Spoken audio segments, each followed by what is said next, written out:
nominal gitu. Tapi kalau secara jumlah rekening itu yang sudah dilindungi 99,94%. Ya, ya jadi udah hampir aman lah. Aman lah. Rekening-rekening kita tuh udah aman. Nyimpen uang di bank lah. 3T. Yang pertama adalah memastikan bahwa simpanannya itu tercatat di dalam pembukuan bank.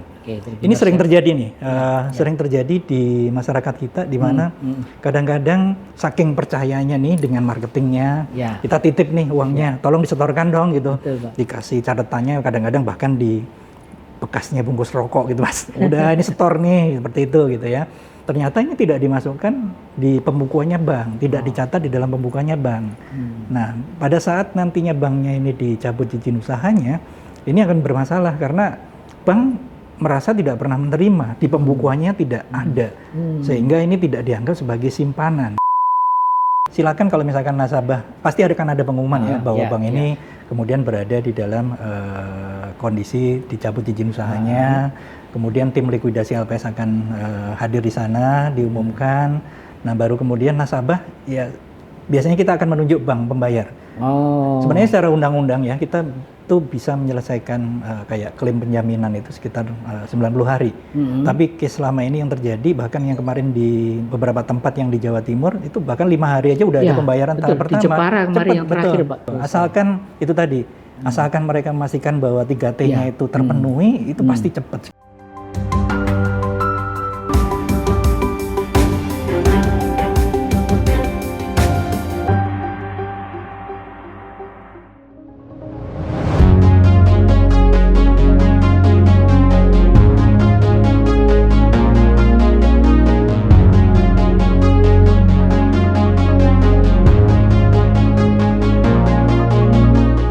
Assalamualaikum warahmatullahi wabarakatuh. Salam sejahtera untuk kita semua.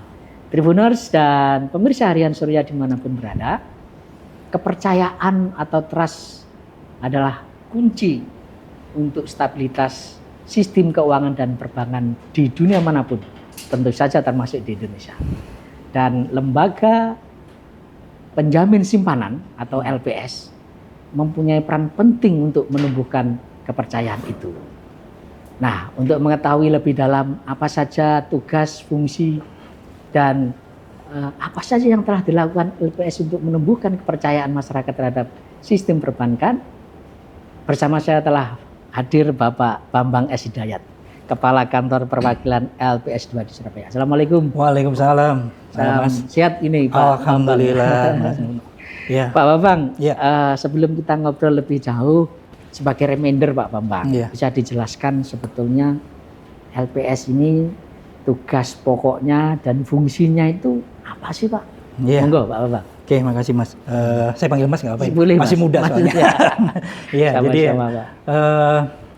Mungkin kalau selama ini banyak diketahui oleh masyarakat itu baru BI, OJK dan Kementerian Keuangan gitu ya.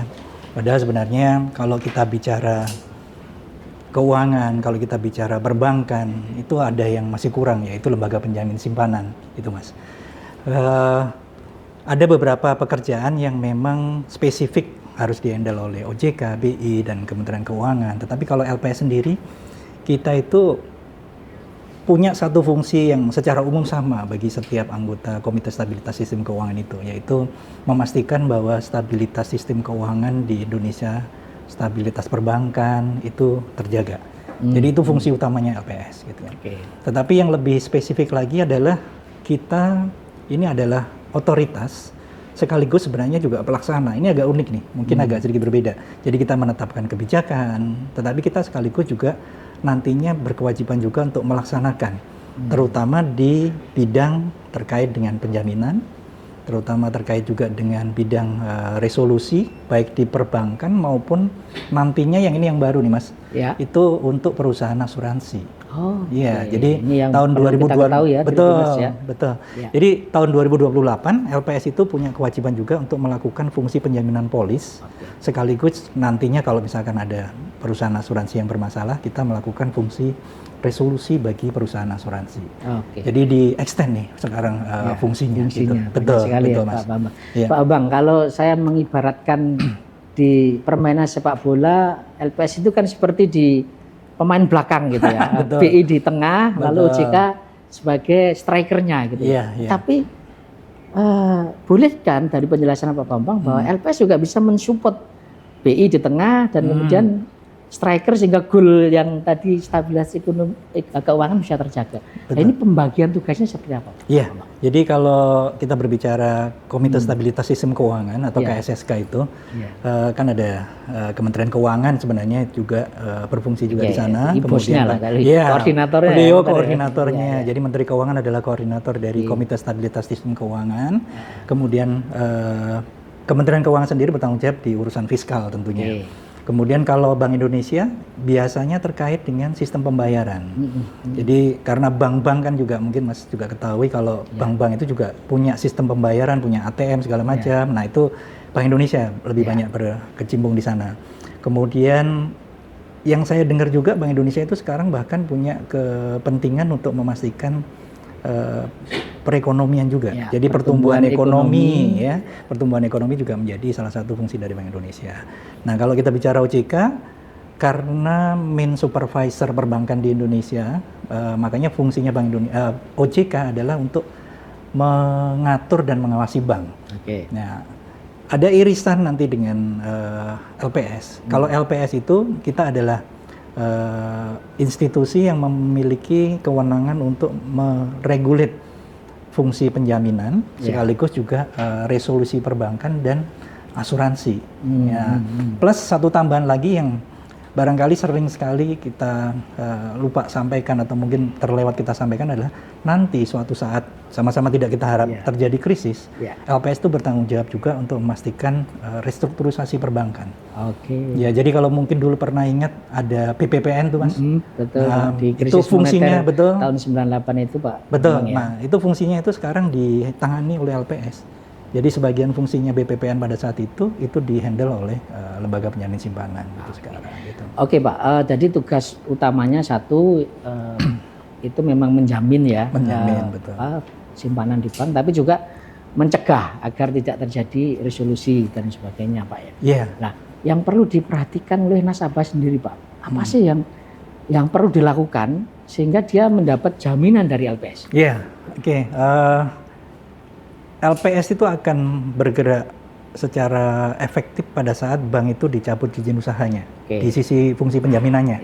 Jadi kalau banknya masih normal, banknya masih beroperasi seperti biasa itu Mas, kita belum masuk ke sana. Tapi begitu banknya ini dicabut izin usahanya, nah fungsi penjaminan kita itu baru berjalan di sana. Nah, nasabah-nasabah itu mesti memastikan, kita biasanya mengenal dengan 3T. Apa itu? Gampang itu ya. Jadi supaya mudah diingat kan gampangnya kita kasih singkatan-singkatan gitu Mas ya. 3T. Yang pertama adalah memastikan bahwa simpanannya itu tercatat di dalam pembukuan bank.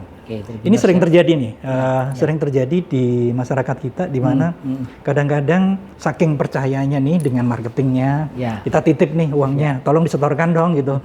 Dikasih catatannya kadang-kadang bahkan di bekasnya bungkus rokok gitu Mas. Udah ini setor nih seperti itu gitu ya. Ternyata ini tidak dimasukkan di pembukuannya bank, tidak dicatat di dalam pembukuannya bank.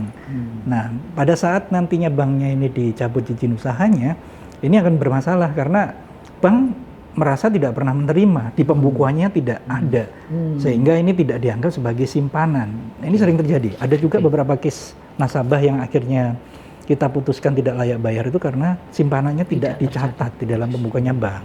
Ini yang T pertama Pak ya? Ya, T yang pertama. Kemudian yang kedua, tingkat suku bunganya dipastikan tidak melebihi tingkat bunga penjaminannya LPS. Ya, jadi LPS itu secara periodik kita mengeluarkan semacam acuan tingkat bunga penjaminan. Nah, ini direview setiap periode, kemudian nanti diinformasikan. Tapi ini hanya berlaku untuk bank konvensional tentunya. Kalau bank syariah kan memang tidak menggunakan acuan bunga ya. Itu T yang kedua. Nah, T yang kedua ini juga mungkin lebih berhati-hati pada saat menerima cashback dari bank yang sifatnya cashback uang gitu Mas. Biasanya kan bank quote-unquote ya kadang-kadang dikasih iming-iming tuh. Nanti kalau nyimpan di sini dapat cashback, dapat ini gitu. Nah, pada saat nantinya itu bank di resolusi oleh LPS, kemudian kita melakukan salah satu kegiatan yang kita sebut rekonsiliasi dan verifikasi untuk memastikan apakah sebuah simpanan itu layak dibayar atau tidak. Nah, itu nasabah seringkali tidak aware bahwa ternyata tingkat bunga penjaminannya iya itu suku bunga penjaminan, suku bunga tabungan atau depositonya itu melebihi tingkat bunga penjaminan akibat dari pemberian cashback tadi. Gitu. Jadi ini yang kedua yang mesti diperhatikan juga. Nah, yang ketiga adalah terkait dengan kalau misalkan nasabah sendiri itu terlibat di dalam kegiatan yang merugikan bank. Misalkan aja dia punya kredit macet atau dia terlibat di dalam fraud yang itu di banknya dengan pengurusnya atau melakukan tindak pidana perbankan, ya ini bisa menyebabkan simpanannya menjadi tidak layak bayar.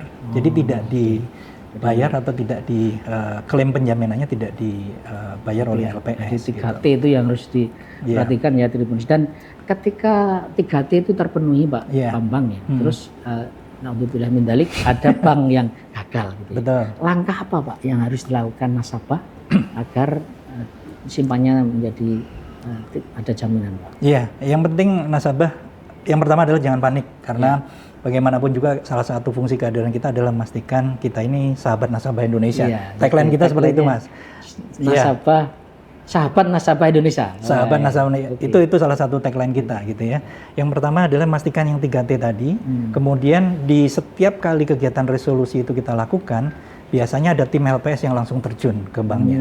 Jadi di situ ada tim yang tugasnya untuk menjelaskan kalau nasabah mau klaim seperti apa, kalau saya punya simpanan dengan kondisi seperti ini gimana itu tim LPS akan hadir di sana gitu Mas. Mas, Pak Bambang, kalau misalnya istilah resolusi itu ya sudah masuk, tapi ada juga fakta atau kejadian sudah masuk resolusi tapi kemudian sehat lagi lembaga perbankan itu. Betul, ini ada satu case nih kemarin di Indramayu, Jawa Barat Pak ya. Jadi banknya sudah diserahin ke LPS karena dia sudah bank dalam resolusi, kemudian LPS ada upaya-upaya tertentu untuk menyehatkan kembali. Nah kita lebih senang sih kalau banknya itu sehat, tidak kemudian meluncur terus pemburukannya semakin menurun, akhirnya kita likuidasi. Tapi kita senang kalau misalkan ada bank yang dengan upaya-upaya yang kita lakukan kerjasama dengan beberapa pihak itu kemudian kembali sehat lagi. Nah kalau kembali sehat lagi, kalau tadinya diserahin ke LPS karena kondisinya memburuk, begitu sehat lagi kita serahkan kembali ke OJK itu. Gitu. Ya, jadi kita serahkan kembali ke OJK untuk nantinya bank itu beroperasi secara normal. Pengawasannya tetap di bawah supervisinya OJK gitu. Jadi bisa itu ada kejadian. Ada kejadian. Ya? Betul. Kemarin ini mungkin juga bagi LPS ini adalah sejarah baru. Kalau selama ini kalau BPR kan kesannya begitu masuk LPS sudah pasti dicabut izin usaha aja, pasti dilikuidasi aja, sehingga ada kesan kok kayak kita ini malaikat maut gitu. Tapi dengan adanya yang kejadian kemarin, ya alhamdulillah ada bank yang kemudian bisa disehatkan, tentunya koordinasi juga dengan teman-teman dari OJK juga gitu ya. Kita kembalikan lagi bank itu ke OJK tuh Mas. Pak Bambang, kalau misalnya masuk resolusi dan akhirnya memang tidak terselamatkan dan harus ditutup gitu ya. Lalu nasib nasabah itu langkah berikutnya seperti apa Pak Bambang? Iya, ya itu tadi. Silakan kalau misalkan nasabah pasti akan ada pengumuman bahwa bank ini kemudian berada di dalam kondisi dicabut izin usahanya. Kemudian tim likuidasi LPS akan hadir di sana, diumumkan. Nah baru kemudian nasabah ya biasanya kita akan menunjuk bank pembayar. Sebenarnya secara undang-undang ya kita tuh bisa menyelesaikan kayak klaim penjaminan itu sekitar 90 hari. Tapi case selama ini yang terjadi bahkan yang kemarin di beberapa tempat yang di Jawa Timur itu bahkan 5 hari aja udah ada pembayaran tahap pertama. Di Jepara kemarin yang terakhir Pak. Saya baca itu gitu. 5 hari kerja sudah 5 hari kerja. Cair ya. Ya sudah cair gitu. Asalkan itu tadi. Asalkan mereka memastikan bahwa 3T-nya itu terpenuhi, itu pasti cepat sekali gitu. Itu menjadi gelombang pertama pembayaran itu nggak lama kok. Oke, jadi nggak perlu khawatir ya Tribuners. Saya kira 5 hari kerja, kalaupun terjadi sesuatu yang tidak kita inginkan ya Pak Bambang. Betul. Pak Bambang, sebetulnya selain bank, tadi sudah sebut asuransi Next ya, tapi BPR, ada lagi nggak Pak lembaga keuangan yang juga dijamin oleh LPS? Oke, kalau prinsipnya seluruh bank yang beroperasi di Indonesia itu ini bahkan wajib nih menjadi peserta penjaminannya LPS, Mas. Jadi baik bank asing yang punya kantor cabang sekalipun, jadi bank umum, kemudian bank perekonomian rakyat, baik yang konvensional maupun yang syariah, bank asing sekalipun yang punya cabang di sini, walaupun dia kantor pusatnya di luar negeri, tetapi beroperasi di sini, itu juga wajib menjadi peserta penjaminannya LPS. Jadi semua bank by law, by undang-undang itu memang punya kewajiban untuk menjadi peserta penjaminan LPS. Tentunya dengan kewajibannya ya, misalkan aja memberikan kontribusi kepesertaan, kemudian memastikan ada pembayaran premi, penjaminan seperti itu. Gitu. Untuk produk Pak Bambang, selain simpanan, kayak reksadana itu juga ada jaminan dari LPS? Saat ini enggak. Jadi memang gitu. amanat yang diberikan oleh undang-undang, kewenangan kita itu hanya untuk produk yang berupa simpanan ya, misalkan giro, tabungan, deposito, atau beberapa produk yang mungkin dipersamakan dengan itu gitu Mas. Ya. Gitu ya. Pak Bambang, sisi lain begini, masyarakat percaya pada perbankan, tapi ada juga yang mempertanyakan kenapa LPS nggak sekalian bisa mengeluarkan blanket guarantee, atau seluruh simpanan bisa ditanggung gitu loh, tapi hanya dibatasi 2 miliar ya sekarang Pak. Bisa dijelaskan Pak? Iya, dulu pernah sebenarnya kita pemerintah itu pada saat itu memberikan blanket guarantee gitu ya, jadi semuanya dijamin bukan hanya simpanan gitu ya.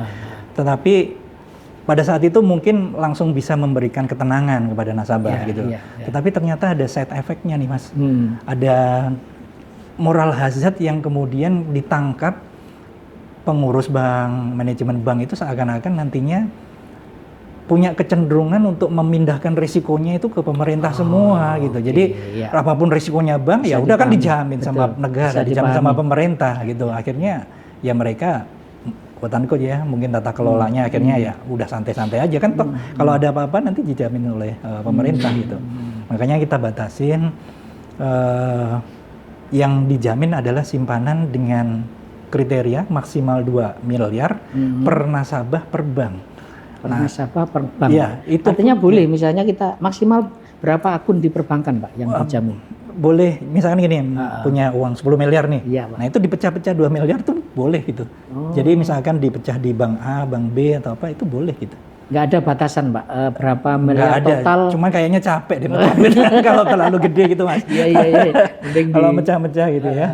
Tapi boleh pada prinsipnya itu secara undang-undang nggak ada masalah. Karena ketentuan kita itu 2 miliar per nasabah per bank gitu. Jadi kalau beda bank, kemudian beda nama misalkan putranya gitu ya, atau putrinya dikasih 2 miliar semuanya dijamin kok. Aman. Aman. Jadi intinya sebetulnya angka 2 miliar sudah diprediksi bahwa kalau ini terjadi toh itu akan menyelamatkan sistem keuangan kita gitu Pak. Betul, ya? Karena esensi penjaminan kita itu kan kita melindungi nasabah kecil gitu. Dengan 2 miliar saja sebenarnya coverage penjaminan kita secara rekening. Jadi kan ada yang secara nominal, ada yang secara rekening. Secara rekening itu udah 99,94% rekening nasabah itu sudah dijamin oleh LPS dengan 2 miliar gitu ya, dengan 2 miliar ya. Ini termasuk salah satu yang paling tinggi juga di dunia. Jadi itu aja udah 99,94% rekening itu dijamin oleh LPS. Secara nominal sih memang sekitar 46 sekian ya, memang secara nominal gitu. Tapi kalau secara jumlah rekening itu yang sudah dilindungi 99,94%. Ya, jadi udah hampir aman lah, artinya rekening kita tuh udah aman. Nyimpan uang di bank lah. Iya, apalagi saya sih pasti aman karena di bawah 2 miliar itu. Apalagi saya. Iya. Pak Bambang. Tadi sudah disarankan bahwa semua lembaga keuangan sebaiknya ikut LPS. Iya. Tapi ada juga yang belum ikut, Pak. Enggak boleh. Jadi kalau bank itu wajib. Kalau koperasi BPR? Nah, itu kalau KBPR atau karena gini, ada BPR yang bentuknya koperasi itu juga ada. Zaman dulu itu ada. Itu ada juga itu masuk segini. Asalkan dia beroperasi sebagaimana layaknya bank, mungkin bentuk badan usahanya itu, tapi dia wajib menjadi peserta penjaminan kita juga gitu. Tapi kalau koperasi memang pure koperasi itu bukan menjadi peserta penjaminan kita gitu, Mas. Artinya kalau dia meskipun dia ada simpan pinjam segala macam, gitu ya. Itu tapi tidak dijamin oleh LPS. Gitu. Betul. Pak Bambang, di dalam undang-undang itu selain menjaga stabilitas, tapi LPS juga punya wewenang untuk memberikan sanksi administratif terhadap lembaga keuangan. Bentuk apa yang boleh ada sanksi, Pak? Iya, misalkan aja ada keterlambatan penyampaian pembayaran premi. Itu tentunya kan gini, kita itu juga secara undang-undang punya kewajiban untuk memupuk dana itu 2,5% dari total DPK. Artinya total DPK kan terus naik itu Mas. Iya. Ya, karena terus naik, tentunya kewajiban kita untuk memupuk dana itu terus naik. Nah, pada saat bank tidak membayar premi atau apa, nah itu tentunya ada juga sanksinya gitu ya. Jadi ada mungkin denda yang kita terapkan gitu ya. Ada juga kewajiban lainnya yang secara administratif juga mesti dipenuhi oleh bank, itu juga ada juga. Gitu. Nah, untuk khusus Jawa Timur, Pak Bambang, apakah ada catatan tahun ini berapa bank, Pak, lembaga keuangan yang masuk ini perawatan LPS? Betul. Mungkin saya sampaikan secara total sekalian ya. Jadi dari tahun 2005 sampai dengan bulan Mei kemarin tuh sebenarnya di Jawa Timur tuh udah ada 17 bank itu yang dilikuidasi. Tapi bentuknya memang PPR. Jenisnya memang PPR, bukan nggak ada bank umum. Itu kita juga nggak berharap. berapa? Mulai tahun 2005 sampai dengan 2024 ini, sampai dengan 2024. Nah, kalau kita berbicara dari 17 bank tersebut, ini mencakup, sorry saya lihat catatannya. Kalau yang 17 BPR dari tahun 2005 sampai dengan 8 Mei itu sudah kita bayarkan simpanannya itu sebanyak 242 miliar tuh Mas. Dan jumlah rekeningnya luar biasa, 54.700 rekening. Jadi memang cukup banyak. Jawa Timur termasuk kalau kita bicara nasional nih ya, ini nomor 3 nih jumlah bank yang dilikuidasi. Jadi yang pertama adalah Jawa Barat, kemudian yang kedua adalah Sumatera Barat, dan yang ketiga adalah Jawa Timur. Jadi sudah ada 17 bank yang dilakukan resolusi di Jawa Timur. Agak lumayan juga gitu. Makanya kita butuh perhatian juga untuk Jawa Timur ini secara khusus gitu. Ya. Pak Bambang, di dalam analisa LPS sendiri ya, ketika ada penutupan segala macam, itu nggak ada dampak di ekonomi, pertumbuhan ekonomi di satu wilayah, atau justru malah itu bagus untuk pertumbuhan ekonomi di suatu wilayah itu. Pada saat apa? Ketika ada penutupan. Oh gitu. Tentunya gini ya, kalau kita berbicara bank ini kan mereka ini berfungsi sebagai salah satu fungsi utama bank adalah intermediari. Jadi menghimpun dana, kemudian menyalurkan kembali kepada masyarakat gitu ya. Kita tentunya senang begitu ada bank di satu wilayah karena artinya ada fungsi intermediasi yang berjalan di sana. Kalau fungsi intermediarinya itu berjalan lancar, tentunya kegiatan ekonomi juga akan berjalan lancar juga. Kita nggak berharap ada bank yang ditutup sebenarnya, karena bagi LPS itu juga ada risiko finansial juga kan. Kita harus membayar klaim penjaminannya segala macam. Tapi nggak apa-apa karena ini memang kewajiban dari undang-undang. Tujuannya adalah untuk memastikan stabilitas sistem keuangan. Nah kalau ada bank yang ditutup, kadang-kadang gini, kebanyakan case bank ditutup itu karena terjadinya fraud yang dilakukan tata kelola lah terkait dengan tata kelola. Nah pada saat ini terjadi, biasanya yang akan rugi kan adalah nasabah gitu ya. Bisa jadi yang tadi yang tidak terpenuhi 3T segala macam gitu. Nah kita sih berharap ya tidak ada bank yang ditutup. Artinya apa? Kalau ada bank yang ditutup tentunya mungkin akan sedikit banyak memberikan pengaruh ke perekonomian setempat. Karena itu tadi penghimpunan dana, penyaluran kreditnya tidak berjalan. Tapi saya izin tambahkan. Siap. Tapi kalau kita berbicara semangat untuk memperbaiki bank supaya kuat permodalannya gitu ya. Tentunya kita juga mendukung upaya-upaya yang dilakukan oleh OJK untuk lebih memperkuat permodalan dengan melakukan konsolidasi atau apa. Kan ini tidak berarti jumlah bank berkurang, tetapi kemudian tidak mampu beroperasi juga. Tetapi banknya menjadi semakin sehat, banknya menjadi semakin kuat. Nah ini tetap bisa melakukan pelayanan kepada masyarakat. Fungsi intermediarinya tetap berjalan juga gitu.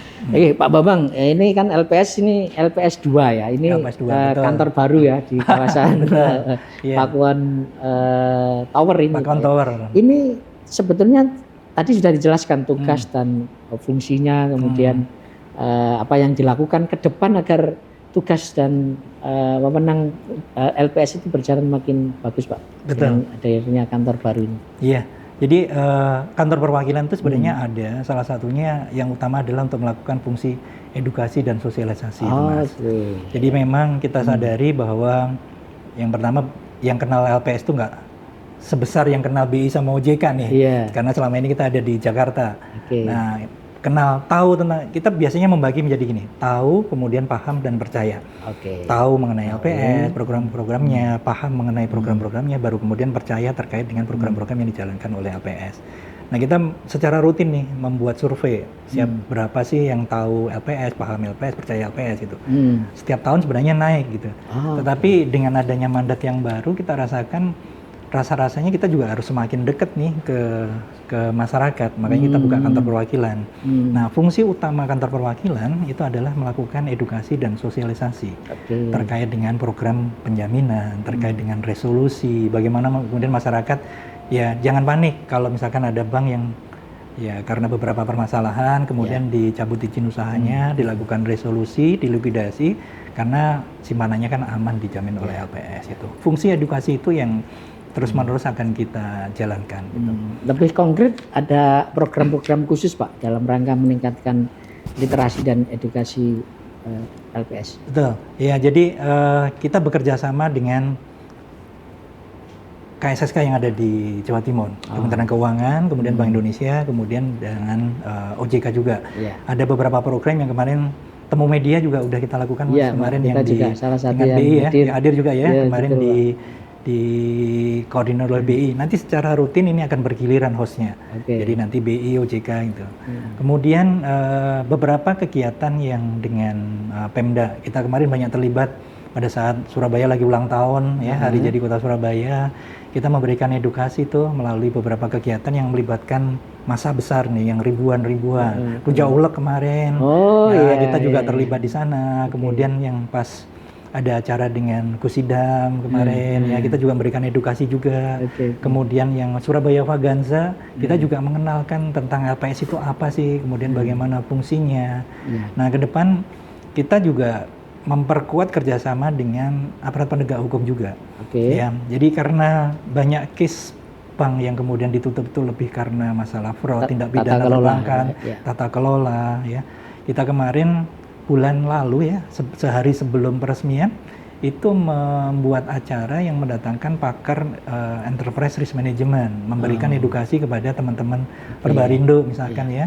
Jadi BPR yang menjadi anggota Perbarindo itu kita undang, ada trainer yang datang bagaimana mengelola tata kelola di masing-masing, itu juga kita lakukan. Nah, ke depan juga ada kerjasama kita dengan kejaksaan, kemudian dengan kepolisian. Kemarin kami juga melakukan audiensi dengan Pangdam juga gitu ya. Kira-kira apa yang mungkin bisa dikerjasamakan. Ada cukup banyak kegiatan yang luar biasa kita lakukan. Ini jadi sibuk sekali ini sekarang Pak Bambang. Ini agendanya udah penuh nih sampai bulan Juli itu udah penuh banget ini. Padahal baru mulai Mei ya Pak ya? Baru Mei. Itu kalau wilayah kerjanya LPS 2 itu meliputi mana saja Pak? Iya. Jadi walaupun kita ini berkantor di Surabaya, di Jawa Timur, ternyata kami juga punya kewajiban untuk mengelola wilayah Bali, kemudian Nusa Tenggara Barat, Nusa Tenggara Timur, dan Kalimantan. Untuk awal mungkin Kalimantan juga karena kalau nanti jadi ibu kota, kemudian kantor pusat pindah ke sana, bisa jadi kami nanti akan ada wilayah yang lain. Oke, menarik sekali Pak Bambang. Tapi ini penting juga ini Pak Bambang sebagai pejabat. Dan nanti kalau ada apa-apa, ini kan banyak yang mencari gitu ya. Boleh cerita Pak, karir Pak Bambang sebelum akhirnya menjadi kepala LPS 2 Surabaya Pak Bambang. Iya. Mungkin jadi, bisa dimulai dari dulu sekolahnya lahir di mana, sekolah di mana. Waduh, iya. Karirnya monggo. Iya. Jadi saya sebenarnya orang Jawa Timur nih. Ini mulai kampung nih. Wong Jawa Timur. Iya, wong Jawa Timur. Ini saya asli dari Kediri. Dari Kediri sejak SD, SMP, SMA saya juga dari Kediri. Kemudian kuliah pun juga saya nggak tahu ya, kalau orang Jawa Timur tuh kan rata-rata dulu sih pengennya ya di Jawa Timur aja gitu ya. Saya kuliah di Brawijaya gitu ya. Brawijaya fakultas apa Pak? Fakultas Ekonomi. Fakultas Ekonomi tahun 94. Akuntansi, gitu ya. Manajemen. Kemudian lanjut lagi S2 di UGM, kemudian sekarang ya didoakan aja lagi nyusun disertasi lagi nyusun disertasi juga. Moga-moga aja ya bisa lancar gitu. Nah, banyak karir memang diawali dulu pernah di Jawa Timur, tetapi saya juga pernah juga di Lombok, pernah juga di mana? Daerah Pandeglang gitu ya. Pandeglang. Ada project-project yang kita lakukan dengan Rabobank gitu ya. Tapi memang banyak karir saya itu di perbankan gitu ya. Saya pernah bankir di ya, Pak, perbankan ya. Saya bankir cukup lama, baru kemudian masuk LPS di tahun 2013. Sampai dengan sekarang. Dan alhamdulillah kalau di LPS itu apa ya, organisasinya mungkin nggak terlalu besar, tetapi karena kita terus mendapatkan mandat baru, sehingga di dalam itu pengembangan organiknya itu cukup banyak. Tantangannya besar Pak soalnya Pak. Betul, Pak. Jadi wasit ya. Iya, jadi di LPS sendiri saya udah pindah ke 7 bagian lah. Alhamdulillahnya dari ya sekitar 10 tahun di LPS ternyata udah dipindah-pindah ini 7 bagian gitu. Menarik sih karena menjadi sebuah pengalaman baru gitu ya. Bagaimanapun juga dan salah satu pengalaman yang menarik tuh Mas. Iya, Mas. Ini adalah jualan bank nih. Kan jarang-jarang ya. Biasanya kita kan jualan panci gitu apa-apa gitu. Jualan bank nih. Dulu pada saat ada bank, kalau mungkin pernah dengar Century nih. Tentunya rame nih kalau dengan media gitu ya. Dulu saya menjadi salah satu tim penjualannya Bank Mutiara yang sekarang menjadi Citras itu gitu. Itu pengalaman menarik sekali karena ternyata lika-liku jualan bank itu nggak gampang gitu. Bagaimana memastikan compliance-nya, bagaimana memastikan bahwa tingkat pengembalian kita optimal itu nggak gampang. Itu salah satu pengalaman yang menurut saya beruntung menjadi bagian dari tim itu gitu. Dan itu sukses sehingga tidak menjadi pemicu adanya krisis Pak. Saya kira itu banyak manfaatnya, tapi kadang orang nggak tahu Pak ya di balik layarnya seperti apa gitu. Iya betul. Hanya yang muncul pemerintah saja yang salahkan gitu ya. Iya. Padahal dulu ceritanya seperti apa ya? Ya nggak tahu. Jadi gitu kita nggak tahu kan. Tapi itu menarik itu. Oke, baik, luar biasa sekali Tribuners. Tadi banyak hal yang sudah disampaikan Pak Bambang S. Hidayat, Kepala Kantor Perwakilan LPS 2 Surabaya. Intinya bahwa seperti tagline-nya LPS, sahabat nasabah Indonesia, maka jangan ragu untuk menjadi bagian dari sistem perbankan di Indonesia, terutama di Jawa Timur. Saya Tri Mulyono, pemimpin redaksi Tribun Jatim Network. Sampai ketemu dengan tokoh-tokoh lainnya. Assalamualaikum warahmatullahi wabarakatuh. Salam sejahtera untuk kita semua. Download Tribun X sekarang. Menghadirkan lokal menjadi Indonesia.